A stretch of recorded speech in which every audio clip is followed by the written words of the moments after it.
And we are live. Welcome. Let me mute whatever the heck is. Okay. Hey everyone, how we doing? This is an impromptu live stream answering your questions because I don't know. I find live streams can be helpful to just sort of figure out what sort of problems people have, and that could influence a tutorial. If a bunch of people say, what about this question? Should I go to school? Should I don't know. It'll just help me to figure out exactly what, get in touch with the Blender audience. It's a weird skill to do to talk whilst also read comments at the same time. So I haven't done too many of these. So you'll have to bear with me whilst I figure it all out. But yeah, hi everyone. So let's get into it. I'm just gonna pick a question which anyone says, I guess. I turned on Super Chat. I don't know how that works, but I believe you can add a question by paying for it if it's a burning question that you wanted. So if you want to do that, you can click the little money icon, I guess, next to the chat thing and see how that works. I don't know how it works. I've never done it before, but I don't know. We'll see how that goes. So let's start with a question. Okay, how exactly do you make decent character animal models, and also how do you animate? Well, there's a good tutorial that sort of gives an overview of this, and that is by Danny Mac 3D. So he did a tutorial. I'll just get the exact one, but he will explain it far better than I do. It's called the My Character Workflow 2019, I believe it's called. 2019. Oh, is that the one? Yeah. But basically, it's a process of sculpting. You start with something, you sculpt the thing, and then you have to retopologize it, which means simplifying the mesh to make it faster to render, etc. And then you have to UV unwrap that if you want to texture it. UV unwrapping is its whole thing, and then texture it in something like Substance Painter. You could do it in Blender if you were so inclined, but Substance Painter tools are a lot more advanced. That's basically it. I'm actually learning it right now as we speak, believe it or not. I'm doing my first ever sculpt. In fact, I could even share my screen if someone wanted to see what it looks like. Ha ha ha. I hope that you can still hear me okay. In fact, I should probably just turn that on. Just turn that. Yeah, there we go. Okay, so you guys can see and hear me. But yeah, this is my little character. So if you've been following me on Instagram, I'm Andrew P. Price, but I've been learning drawing and I've been focusing on faces for about a year now. And I just recently started sculpting. So there's a great course by Raf Grassetti, the Anatomy Package. It's on Gumroad. I mentioned it on Twitter as well. But that's sort of what I was following to get some anatomy basics down. Anyways, so that is that. Now let me go back to my full screen, webcam only, and let's go back to another question and see how this works. Okay. What computer do you have? So I have dual Titan RTXs.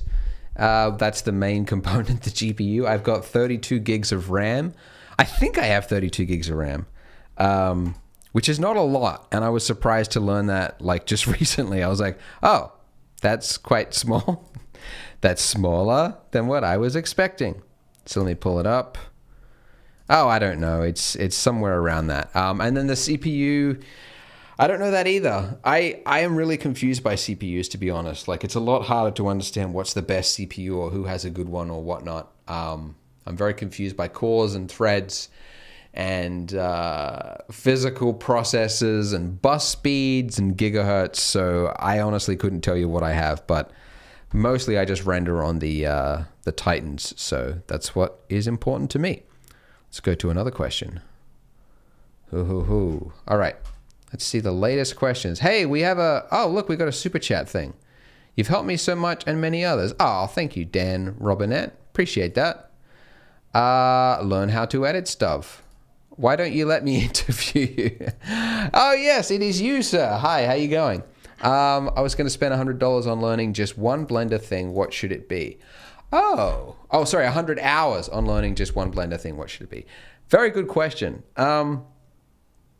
You know, it entirely depends on your goal, which is not a simple answer, I know, but yeah, it really depends on what your mission is. What do you want to achieve in your 3D world? Like if you wanted to like make VFX for movies, that would be an entirely different goal to somebody who wants to make characters or just make basic things, if I can speak words coherently. But as a general rule, what I taught in the Blender Donut course, that's sort of the basics. If you haven't done that, definitely do that. And then the chair tutorial will give you a lot more in depth around modeling. And then from there, that's the thing, like it sort of like branches off. Like if you wanted to do character animation, that's a totally different field and that's a different thing that you get into. I might as well take off my headphones. Oh, that's better. Oh, that's way better. I feel like I was like in underwater or something.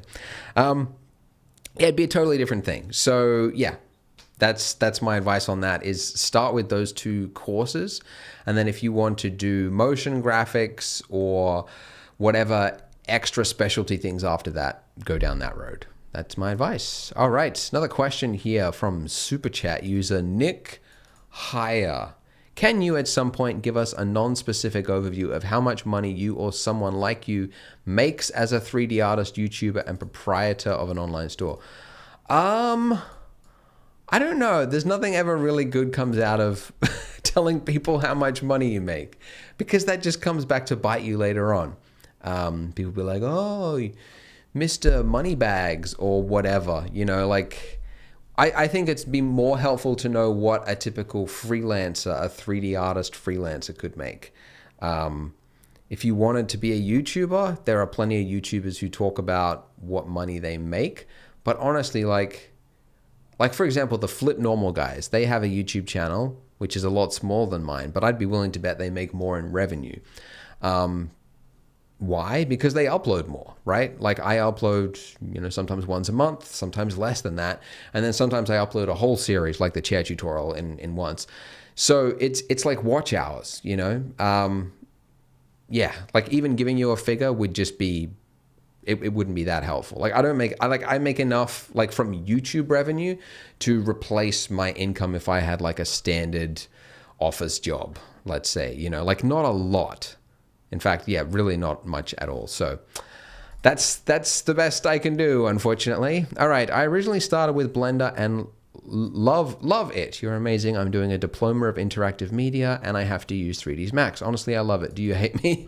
You love 3ds Max? No, that's fine. Look, I haven't tried 3ds Max.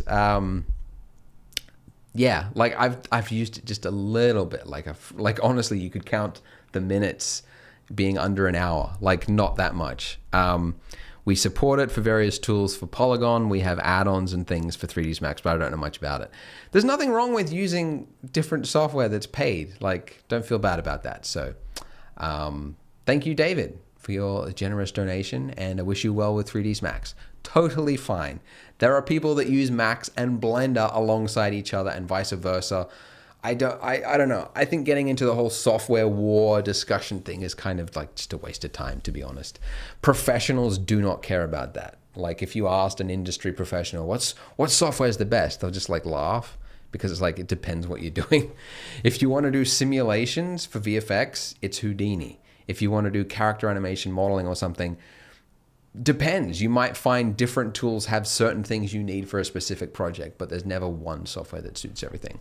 So I have a big donation here from Gilberto Rivellino, who says, do you find it viable to apply your Blender techniques, light, shadow, colors, etc. in something like oil painting? If answer is yes, how would you do that? Do you find it viable to apply your Blender techniques, light, shadow, colors? Oh, right, like the theory of, absolutely. Everything you learn in the art field as a general form is applicable to all fields.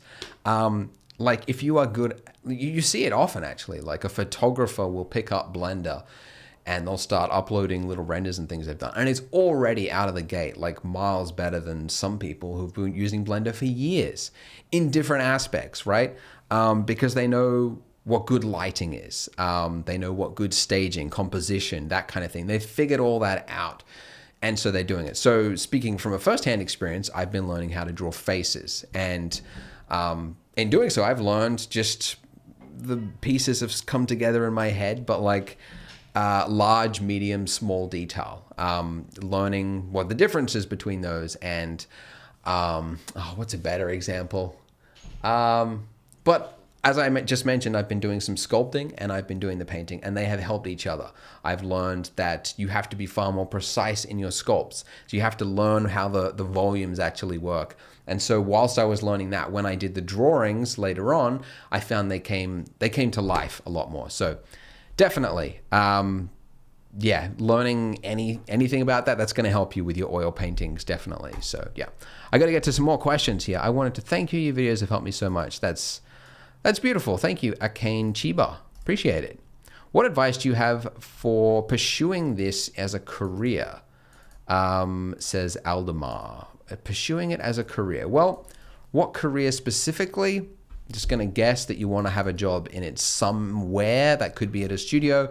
That could be working freelance. I think it really comes down to a desire to want to improve over anything, whatever that course may be. And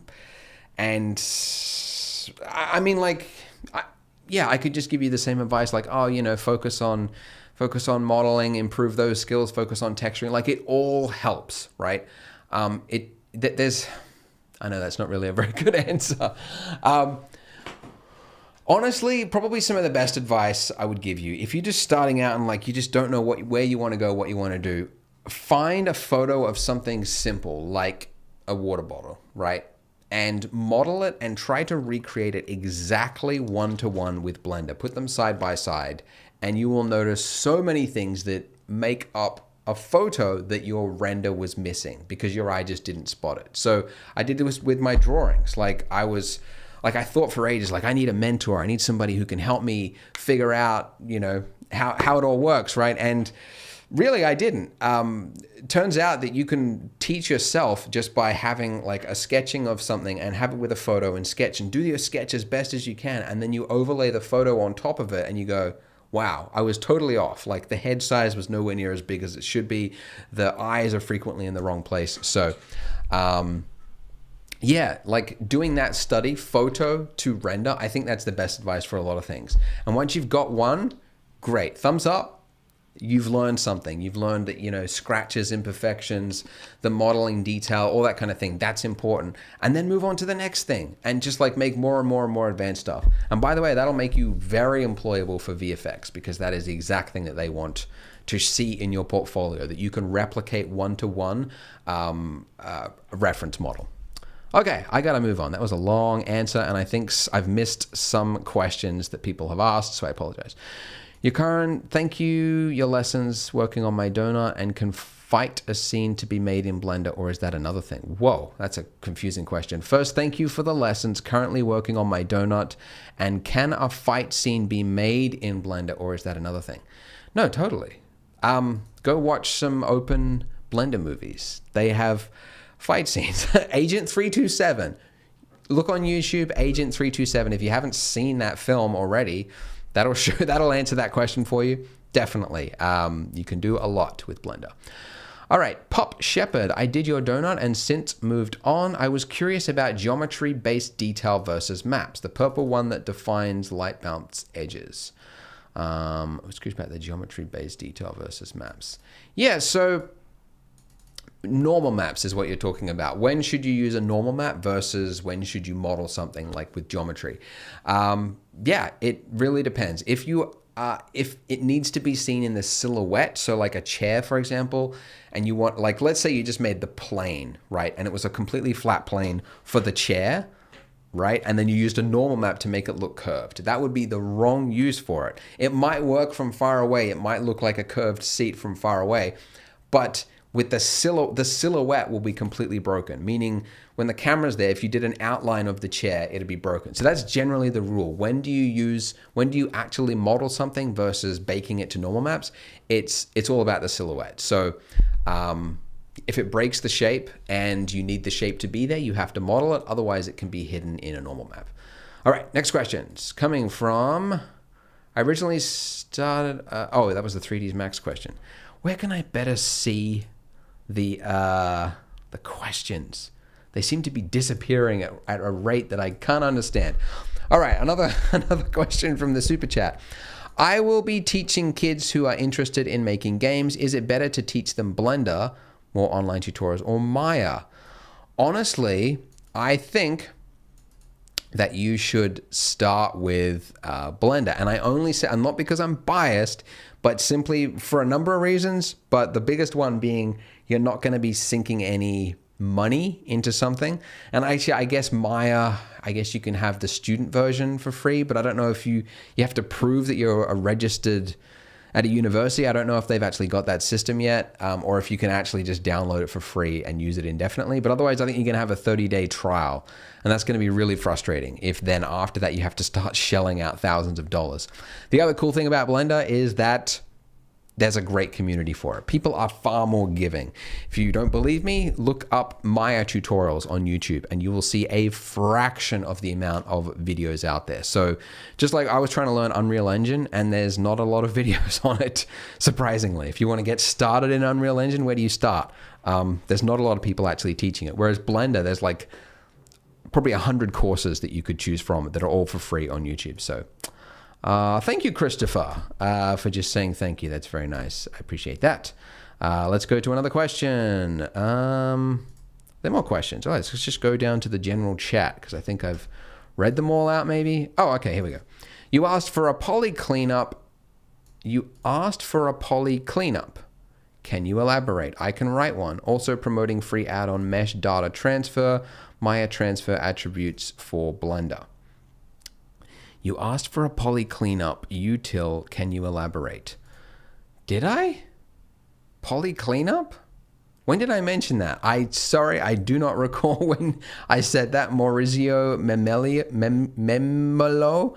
And yeah, shout out to the mesh data transfer. I honestly haven't used that, unfortunately. So yeah. But yeah, unfortunately, I don't know what that means. So sorry about that. Next question. Any advice for rigging, animating high poly characters? Sorry, Emperor of the Moon, I have like zero experience in that, really. My best advice would be to go to sign up for the Blender Cloud.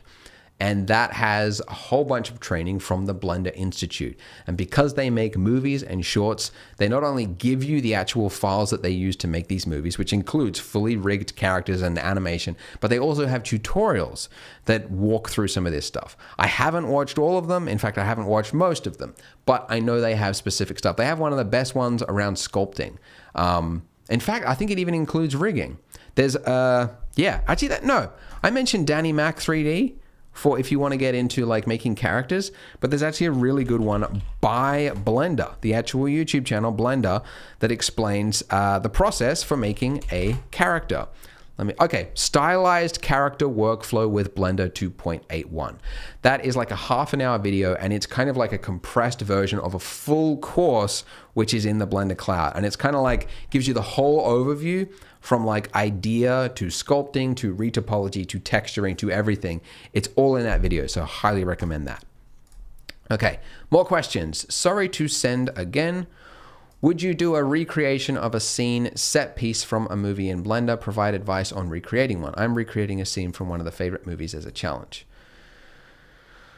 Would I provide advice? I've done tutorials on recreating sets and environments. My Subway, my various ArcViz ones I've done, and that kitchen that I did from Gone Girl. You're recreating one as a challenge. Set piece. I'm sorry, I don't know what the question is. So I've got tutorials on that. If you want to check those out, more than welcome to. But yeah, sorry, I'm not. I don't think I understand the question very well. So I have to move on. Do you think movie theaters will open back up? I really hope they do, or I will be pissed. I don't know, actually. Like, I heard that the cinema industry, the theater industry, is undergoing a bit of a change because of COVID-19. A lot of movies like Onward, Pixar's Onward, they had to go straight to like on-demand release. And I imagine they're taking a huge loss with that because apparently the cinema ticket sales make up a huge portion of their return for a movie. So because people are just buying it for on demand at $7. By the way, my daughter bought that movie. She's 2 years old and she's like playing with the remote, I guess, because I was like, hey, who bought Onward, the movie? And my wife's like, I didn't. I'm like, I guess we bought it. Let's watch it. Thankfully, she bought that and like not some terrible comedy or whatever that's on there. But I don't know what's going to happen. It'll be interesting. I hope that they like improve the cinema experience at least to get people back. Because by God, I've had so many bad experiences at the movies. We used your donut tutorial at school for my multimedia class last year to learn 3D modeling, and I've been hooked on your videos since. Oh, thank you, Logan Online. Appreciate the donation and saying thank you. That's beautiful. All right, question from Rashab Doshi. Any advice with learning dynamics physics with Blender? I'm trying to use Blender to simulate some of the plastic processing technologies, but having a tough time with the simulation in Blender. I don't know anything about deformation, if that's what you're talking about, like plastic deformation in terms of a simulation.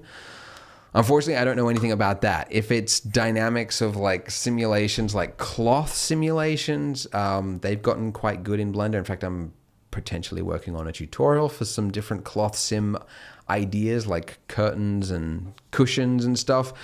But as for deformations and all that, unfortunately, I don't have any advice. I know that, I mean, if I were you, I would just be searching on YouTube and just looking up Blender deformations, collisions, simulations, that kind of thing. I don't think it's the tool for it. I know that they're like SolidWorks. I think they do that specifically better. I know like my brother-in-law uses SolidWorks. He was making like like one of those like metal container offices, like an office demountable, and they had to simulate what the structural damage that would happen from an explosion at a mining site. And it took them forever to calculate it, but he showed me like how the metal actually bends and separates, and it was like a really accurate.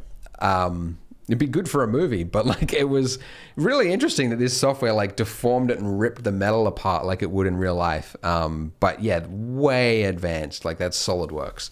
I'd be using Houdini, to be honest, if you wanted to make like movie, that kind of stuff that's less accurate but like looks good. That's honestly where I'd go. That's kind of the simulation tool of choice. All right, thank you. I have to move on now. Let's go. Is Blender free right now or discounted? It's on a discount. Blender has a limited edition discount. It is free. No, it's free. I'm not sure if that was a serious question, Damon, but it's absolutely free. It's open source, so no fear of it ever being paid, at least unless the license changes. All right. I have some OBJs I've downloaded that work perfectly in Eevee, but are transparent in Cycles. Do you have any idea what might be the problem? They work perfect. Transparent in Cycles. Yeah, so Cycles and Eevees, generally they work the same across it. You might have used a shader which doesn't work in one but works in the other. Really, you'd just be looking at the shader settings and post it online, and honestly, that's where I would go. Like, go to Blender Stack Exchange, post a screenshot of the problem, show it how it looks in Eevee, and then in Cycles, and then post your shader setup. That's really the only way I could diagnose it. If it worked, if it looks the same and like there's no problems there, then I'd be looking at the render settings, making sure you haven't like disabled it in the like what's viewable to the renderer. You can click like uncheck camera and then it won't render. So that might be the case, but that's where I'd start. Unfortunately, I can't diagnose it without seeing it really. Okay, Oh, there's a lot of questions here. Oh my goodness, too many questions. They're all like appearing at the top. All right. Thank you for everyone who has been asking and donating at the same time. This is weird. I've never done live chat before. I keep getting a sesame seed-like pattern towards the end of my donut project. Is this a common thing? Do I have to do some sort of setting? I don't know. I sent a picture to your Instagram a few weeks ago. Any thoughts? Yeah. Apologies for not replying on Instagram. I just don't look through there's a lot of requests and messages, and I just unfortunately can't answer them all. When you say sesame seed, it sounds like you've got little holes in your icing, if I'm guessing correctly. So that's a very common problem. And I actually posted on that video on the YouTube in the comments. I think I even pinned it. But basically it sounds like what you did was you applied the subsurf modifier whilst half of the mesh was hidden, which meant that when you applied it, it only applied it to every other vertice, and so it made holes in it. If that's what I'm guessing what happened. So there's a solution for that in the YouTube comment for that. But yeah, that's the best advice. Unfortunately, if I can't see it, yeah. I know you can't post an image in the chat, but that's unfortunately how it works. Anyways, this next question comes from Remixed. I was wondering if you have any recommendations on how to learn about UV. I'm trying to make assets for my game, but I can't ever get the textures to line up properly. Yeah, so I've got 2 tutorials specifically on that. So my Anvil tutorial series, it's a little older. It was made for 2.79, but the same process works exactly the same in 2.8. Some of the buttons might have been moved around, but that's where I'd start if I were you. If you want to learn, going like making a game asset, UV unwrapping it, texturing it, then baking those textures to it. It's all covered in that. And I've also got an updated one for the chair. So there's a UV unwrapping tutorial included in the chair tutorial. So, all right, next question. Being a wannabe artist since I was 6, and as a kid, you were my idol. Oh, thank you. I am now 16. I feel like I'm stuck with learning 3D, but I'm not amazing. Okay. But going to colleges around, I've been told I can't learn much from them. What can I do? Yeah, the college question. I would skip it, to be honest. Listen, there's pros and cons. Everyone has a bias when it comes to should you go to school. My theory is that colleges, they can be useful. They are very good for meeting people, getting enthusiastic, getting answers to questions like that. However, the price you pay for that is so astronomically higher than it should be. It's ridiculous. I started a Blender meetup in my city. I literally went to meetup.com. I didn't advertise it anywhere. I just said Blender Meetup Brisbane. And I created one. And every month, 20 of us, before COVID-19, would get together in a room and we would just talk. It'd be about 20 people come to these meetings. That can simulate the same experience for free. If you want to have that person-to-person contact, that's how you can do it. The cost of universities is so ridiculous. It's really, really hard to recommend it. And then add to the fact that so very, very few of them are any good. And my God, there's probably like 10 in the world maybe that are worth it. And then are they worth it for the money? I mean, not really. I bought this sculpting tutorial from Raf Grazzetti, who's like an industry professional, top of the world. And it's a full anatomy, how to sculpt the human body, $20 on Gumroad. Right? Like, how can you beat that? How can a teacher who has no industry experience, most likely, and they're just, I get so many emails from professors saying that they show my donut tutorials to their class. And it's like, well, cool, thanks. But also, they are paying for that. They are paying probably hundreds of dollars every single lesson. Like, if you were to do the math and divide number of lessons by the amount, it's probably even thousands of dollars per class. And then you showed something that's available for free on YouTube. So honestly, I want to do a video or a podcast. Maybe I'll start a podcast that talks about it more. But my God, it's such a bad idea for most people to go to university. So yeah. Anyways, sorry for I'm missing some of these questions here. but I'll try to get to them. Thanks for your videos. I've been able to start my own modeling career. Oh, cool. To my videos. Thank you. Is there a way to reduce lag while animating in Blender? Yeah, so there's something called OpenSubdiv, which was made by Pixar, I think, and then added to Blender. But you could do that. That just basically enables, like, when you've got subsurf modifier on a mesh, I think it plays it back faster. But reduce lag, very hard to know exactly what you mean there, but I would just be turning down my subsurf modifier. Also turning off in your playback settings, you can go no sync or frame dropping, AV sync, those options there. And then that will skip, it'll play it at its actual run, like actual speed, rather than trying to play every frame. So that way you'll get the timing right when you're animating something. So look at those frame drop settings. That's my advice. Okay, I don't want to miss these questions. Thanks for inspiring me over the past 8 years. Ah, thank you, Peter. That's very generous. Appreciate that. Any ideas how Valve implemented what looks like realistic looking fluid sim in Half-Life Alyx using only a shader? I haven't seen that. Honestly, the whole real-time game world I know very little about. As some of you realized when I did my Unreal Engine 5 reaction, a lot of people were like, wow, this guy knows nothing. Yeah, that's all like sorcery to me, what they're doing.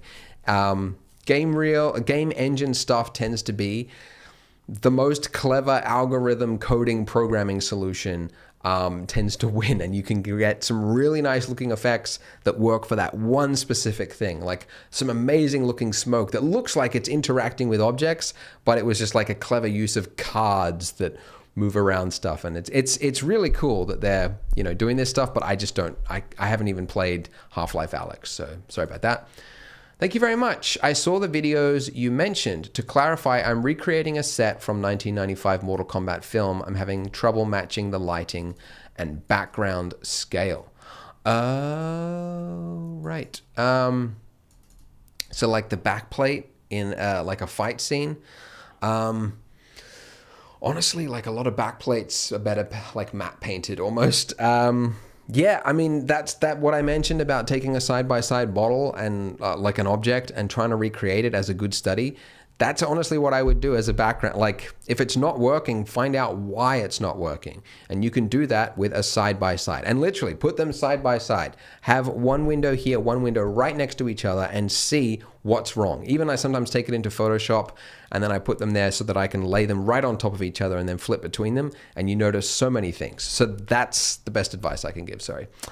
I'm missing a lot of questions. Thank you for your videos. ArcViz question. With IES lighting, should you use the strength slider or adjust the wattage? Adjust the wattage. That's an easy one. If you adjust the strength of a like cycles light, then when you switch to EV, it won't know the cycle setting and it'll be a totally different setting. So I had to learn that. But yeah, you shouldn't be changing the strength of a light in the cycles. Just use wattage and it'll automatically amplify it what it should be for both EV and cycles. All right, let's go back. Try not to miss these questions. Where are the questions?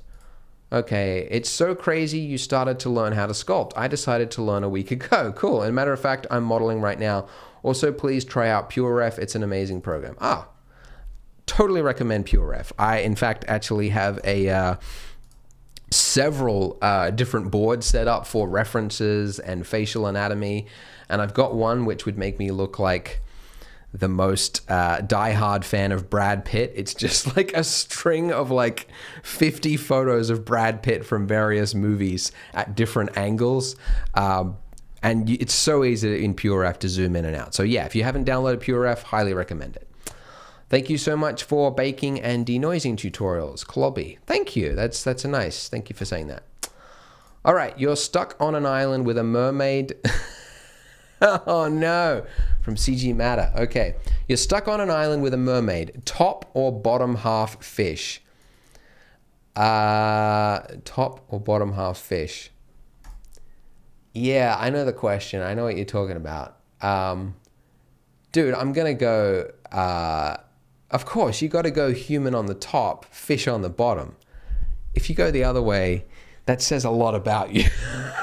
And none of it's good. Dude, I'm going to be stuck on an island. What am I going to do with a fish head? Like, oh, I'm a fish. And he's just going to be like, I'm going to be there like suicidal because I haven't talked to anyone for a while. Meanwhile, I got this fish head just going. But meanwhile, another need of mine can be met because I made that option. Yeah, no, I'm not. You got to go human head. That's crazy. That's crazy. Now that I think about it, like that question, it should be a no-brainer for most people, but anyways, there is a pirating risk on Polygon. Someone can save the image previews and use them in their renders. Yeah, I mean, like not a very good version of it. It's less than 1K, I believe. So we're aware of it. When we launched Polygon, we had a whole bunch of pirating, and we fixed a bunch of stuff on the site to make it harder to pirate. But yeah, if you want to save the preview, sure, but you're going to get like the grainiest, most compressed, horrible version of the texture. So yeah, but anyways, let's have a look. Let's go. Eric Budioin says, just a general thank you for the great tutorials. Oh, Eric, that's really sweet. Thank you. It's a very generous donation. Thank you. How much have you used fluid sims like smoke and fire, and what would you say is the best way to do it? Dude, I went so deep on smoke and fire for the new Mantaflow because they updated that and I was like blown away, right? Yeah, I went deep and I spent 3 weeks on it trying to make an explosion. Got video reference of an explosion. I tried to replicate it and it took so goddamn long. And I eventually realized that there was too many bugs, way too many bugs in Mantaflow. So I submitted the bugs that I found. I think there was 6 of them. And there's 1 left that I'm still waiting to be fixed. And then I'm going to dive in. The best approach to it is honestly change 1 setting at a time and bake it, because you don't know what the setting does until you've changed it. And because changing 1 setting over here will drastically influence how the turbulence and everything else does, if you change 2 settings, even 2 settings, and then bake it, you won't know what effect did what. So that's my best piece of advice. It's frustrating, but yeah. I'd recommend, what's it called? Jenga Embergen. I just tried it yesterday. It's real-time fire and smoke in a completely different software, but I'm just experimenting with that. Uses your GPU, and it's incredible. All right, Arturo J. Real, love you and what you do. Chess versus CG Matter when? Yeah, yeah. Hi, CG Matter. That was you who asked that question. Yep. Chess. I'm not good at chess. Are you good at chess, CG Matter? I don't know. No, I'm not. I'm not good at chess. I'm not going to play that.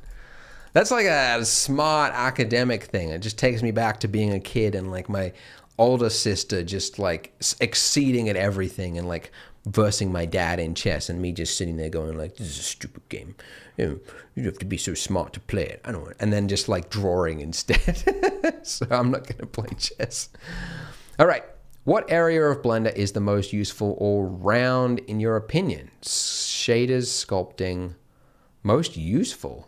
Thanks from the Sunshine Coast. Way down there in Sunshine Coast. How you going? Most useful all round. I don't know if there is a most useful all round. I'm not sure if I agree with the premise of the question. No. I mean, everyone will have a different answer. If you're like a molecular biologist using Blender for data visualization, they might love the Python side of Blender that I've never touched, but they'll say that's the most useful thing about it. And I'll be like, nope, not to me. Honestly, just a bit of everything. It sort of does everything pretty well. That's my answer to that. Thank you. Do you think a good test for doing VFX would be placing random CG into real photographs, like putting the tutorials, donut, and coffee on a table? A good test, like a good learning experiment. I do, actually. So yeah, similar to that, putting them side by side. Like when I spoke to the guys who did The Man in High Castle, and they used Blender for it. What are they called? Barnstorm VFX. So when I went to their studio in LA, they said that that is a really common thing that they have to do for a shot. Like they had a shot in Silicon Valley where one of the characters had to come out of this old shack, like a really poor neighborhood or something, and they wanted to have like an old washing machine just like sitting out the front of the outside of the house, right? And that's a perfect test to prove that you are hireable to that studio, right? Is to do exactly that, because that kind of thing happens all the time in VFX. They want to add an object. Well, to do that, you have to know how to model a washing machine, texture it. You have to get great photo reference of old washing machines, line it up, and then do one that is one-to-one perfect so that when it is added into the shot, it looks seamless. You cannot tell that it's not part of the shot. That's the big thing in VFX at the moment, invisible VFX, stuff that you wouldn't think is VFX because it's not a robot crashing through a building. It feels like it's real, right? And so you have to get good at that. So yeah, at the start, the donut, that kind of thing, personally, I don't think you'll get there if you're at the beginner stage. I think having a donut and trying to make it part of a shot, it's going to look very noticeably fake. You got to get a bit more into texturing and high detail modeling and yeah, like just getting to the next level. So I'd start with the chair, that chair modeling. That one could probably closer be put into a VFX shot because it goes really deep into detail, whereas the donut one is a little more simple. So anyways, thank you for that. I don't want to miss any more of these questions. I think I've got to the end of the paid questions. Oh no, there's one more. Rushab Doshi. Oh, you didn't even ask a question. Well, thanks for that.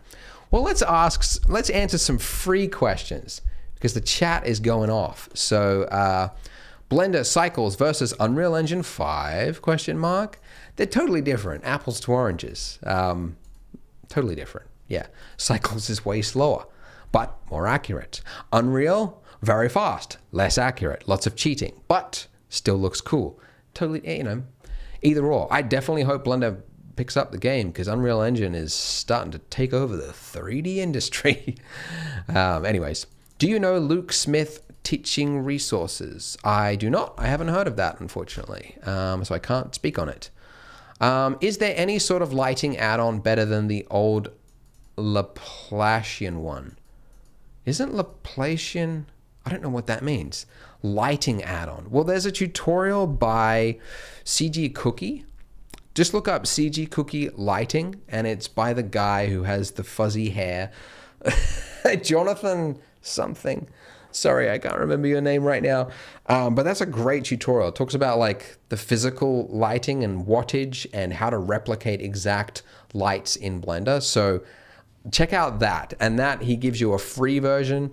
And you can also pay for it as well. It's an optional. It's a nice way of doing it, like GitHub, or you can buy it on the Blender Marketplace. So check that out. In terms of lighting add-ons, I'd go there. Will you be covering lighting for nighttime environments, example, street scenes? Yeah, so I've wanted to do an urban environment in Blender for so long, but you need so many assets to make it work. If you've ever tried to like go, I'm going to make a city in Blender, you will know this problem because you hit it front on and you most likely abandon the project because of it.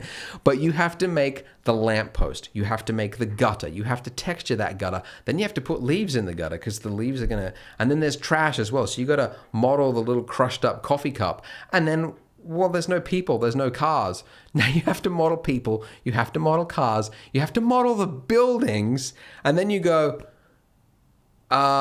this is gonna take years, so I'm gonna call it in. So we wanna create those assets on Polygon, like photoscan lamps and all that kind of stuff, so that you can drag that in. Because by the way, this is the thing. People think that's cheating. It's not. If you know how to model a lamppost, if you want to learn how to texture it, that's a great reason to do that. But if you already know how to do it and it's just a matter of time, there's no shame in using a paid asset because you are making a full scene from it. And that's where the learning is going to be, is making a thing with all that stuff. So experts almost laugh when you ask them about like, oh, do you use paid assets? Is there anything wrong with it? They're like, no. Time is money. If you're the sort of person who thinks they have to model everything for a movie, you're not hireable. You should be able to model everything, so it's not a substitute for learning. But if you know how to model it, then you should buy it. Okay, let's move on. Okay, next tutorial. Oh, here we go. We have a Korean. Annyeonghaseyo, Blender Frenzy. You and I were living in Korea at the same time when I first started learning Blender. Thank you for your tutorials. Are you going to start a podcast again? That's cool. Where did you live? I was in Bucheon. Bucheon-yok. That's where I lived. I was there for 3 years. 2 years in Bucheon, 1 year in Nonsan, the military training village. That was fun. But yeah, am I going to start a podcast again? Dude, I've wanted to for so long. I'm just thinking the best way to do it. I want to come up with the name of the podcast, and I don't want it to be Blender related. I don't want it to be art. It has to be generic enough that if I in the future wanted to interview someone who is like, I don't know, Tim Ferriss, I don't know, a thinker, that obviously he wouldn't come on the podcast, but like somebody, the problem was I had a Blender Guru podcast, and then I would ask people who were sculptors or environment artists, but they used Maya, and I'd say, oh, do you want to come on the Blender Guru podcast? They were like, I don't use Blender. And I'm like, I know. We talk about everything on the Blender Guru podcast, not just Blender. So it has to be a name which is like generic, but also has to clue you in that it's related to 3D, 2D art in some way. Like a donut podcast. I know everyone probably thinks that'd be a good name. But no, milkshake podcast, you might think it's about cooking. You know, it has to make, I don't know. So I was thinking like, I don't know, like Subdiv. The Subdiv podcast. But then that's like hard to say. Podcast name, Rub My Donut. Ooh, I don't think I'm going to do that one. Do podcast with Corridor. I did one with Corridor. You can watch it on the Corridor podcast. It was like a year ago. So yeah, I've already done one. Anyways, let's move on to another question. Rush Abdoshi. Oh, thanks, man. You keep donating. I discovered Blender Guru on Bracky's YouTube. Have you imported Blender model on Unity and made it move or so? No, I learned from Bracky as well. I did his Unity tutorial that was like about the cubes, and I can't remember exactly what it was, but I finished that. But I didn't get to the part of like importing Blender models. I think I was trying to figure out if I could make a photorealistic scene in Unity, and then I realized it was not really suited for it, whereas Unreal Engine was, but there was no training for it. So Unity has that great community that gives back and all that, whereas Unreal had a superior product, but it was like it was behind a castle wall that you had to figure out. Yeah, so that's where I kind of gave up. But yeah, could I do a collab? I mean, I've spoken to Bracky a couple of times through Twitter maybe, but yeah, I don't know. There's not really a collab opportunity at the forefront. Like I don't have a burning desire to make a Unity tutorial. More so Unreal, to be honest, since it's kind of becoming industry standard for games. They just have so much money. I feel bad for Unity because they are trying to compete with somebody who is, at least at their height in Fortnite, were making $300 million a month. I mean, the amount of money that they got from that. It seems like they've injected a lot of it into Unreal Engine. That's hard to compete with, my God. Anyway, what advice do you have for modeling a sword? I'd love to model, sorry, I missed that question that just disappeared. I'd love to model the Witch King's sword from Lord of the Rings, but I keep getting stuck on shaping the blade properly. Yeah, so you want to understand it. So find as many reference images as you can of an object, because I think I mentioned this in the chair tutorial, but if you, using that as an example, I started with blurry, I thought it was the best image I could find online. It was like 800 by 800. It wasn't bad. Of the chair, right? And I thought, I understand what the chair looks like, and I started modeling. And the first few times I modeled it, because I modeled it a lot before I started making the tutorial, like I got the edge of it, and I thought that it was like a rounded edge, like really rounded or something like that. And it completely changed how I modeled it, and it didn't look right. And then later on, I discovered you could get these, 4K images of the chair from their manufacturer's website in the download section. And I was blown away because it revealed so much more detail than was available. So if I was you, I haven't seen the Witch King's sword from Lord of the Rings, but I'd be Googling it. I'd be looking at as many reference photos as I could find, probably even fan art, seeing what they got right. Did they model it wrong? Did it look different to the movie? Movies are going to be a little bit grainy. I tend to look for websites that do high-res Blu-ray stills of movies. That's the best quality, obviously. So try that and see what you can find in relation to the King's Sword, Witch King's Sword. But yeah, that's the best advice I have. Sorry. All right. Have you ever tried or thought of making a short film in Blender? Yeah. In fact, I did. 11 years ago, I made a short film called The Ballad of the M4 Carbine. That was the name of it. Let me see if I can find it. It's a little cringy. I don't know what political message I was trying to say at the end of the video, but all right, let me paste this into the chat. It's 2.5 minutes long. It was even featured in the Blender movie festival that they have at the conference every year. So here it is, Ballad of the M4 Carbine, and I'm pasting it into the chat. It is on Vimeo. It was on YouTube, but then they flagged it because it had the music that I didn't have the rights to, obviously. So anyways, what setting, say in Vegas 17 for 4K HDR, is similar to Radiance HDR or Open EXR? Oh my God, man. Unfortunately, man, I'm not into color spaces. I don't know, especially like camera color spaces and what software is using what.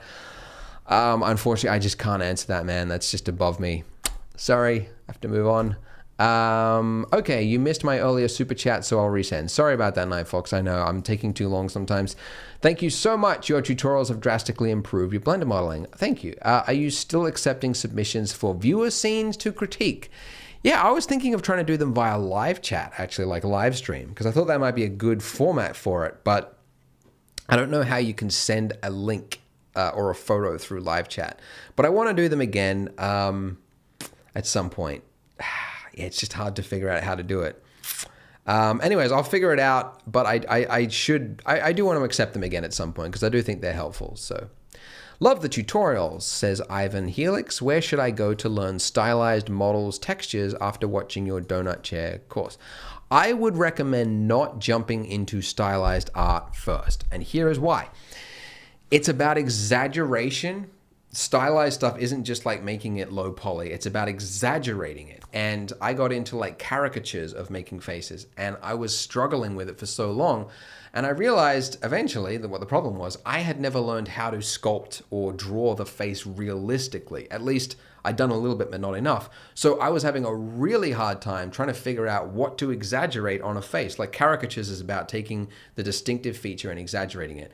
Without that knowledge, I was missing it. So I would recommend not jumping into stylized stuff. If you've just done the donut and the chair, keep going down that road of photorealism. I know it sounds like, oh, it's too advanced, it's not what I want, but I would recommend doing that. All right, Ibesh Singh Chuan. I shouldn't have tried to pronounce your name, sorry. How much time to learn Blender and able to make 3D animated movies? After learning, I am able to do things. How much time? I am fast learner. Yeah, that's a tough one. It's really, you cannot give an example because my daughter is 2 years old, which means I have been subjected to some of the worst animated cartoons and movies that I've ever seen, and they are awful, but they work for the purpose of the TV. Now, the thing is, the time it takes to learn to create that is vastly different than the time it takes to make like Agent 327 that I just mentioned, or a Pixar movie. That standard is totally different. So you could start after you've made the donut tutorial, but it's not going to be very good. It's going to be low res, it's going to be detailed, it's going to be janky, the camera's going to be whizzing around, the characters are going to be blocky. Like, that is like a month of work versus making Agent 327 15, 20 years of work. So it really depends what you're going after. Anyways, I have to move on. Okay, missed that. What keyboard and mouse do you use for your work? I use this mouse. It's the Logitech, MX Master 2S. It's pretty good. What was the other one? Keyboard and mouse. Oh yeah, and then I use this thing. What does it say? It's the G910 keyboard, Logitech G910 keyboard. It's not the best. It's all right. I like that it has a little iPhone holder at the top, so I can put my iPhone there. But that's about it. I have to go in 5 minutes. Okay, guys, we're gonna call this live chat to a close because I have another meeting that I totally spaced about. So yeah. Blender Frenzy says, I lived in Ulsan, the Hyundai capital of the world. Loved the podcast way back then. Even your ramblings. I vote to start the podcast. Name it later. Thank you, Blender Frenzy. That's a very nice thing to say. So, all right. Well, thank you, everybody, for tuning in to this live stream. It was fun. I got to hear all your questions, and that was really nice. So thanks, everyone, for that. I don't know when I'll do another one of these, but I'm sure I will at some point. Thank you to everyone who has been donating and asking their questions. Sorry I missed some of them. I know some of them disappeared. I apologize for that. But they only stay there for a brief moment and then they're gone. So I had to try to get to them faster. That's it. Thanks, guys. I will hopefully see you in a future one. Bye. And now the awkward silence while I figure out how to turn off the stream. End stream.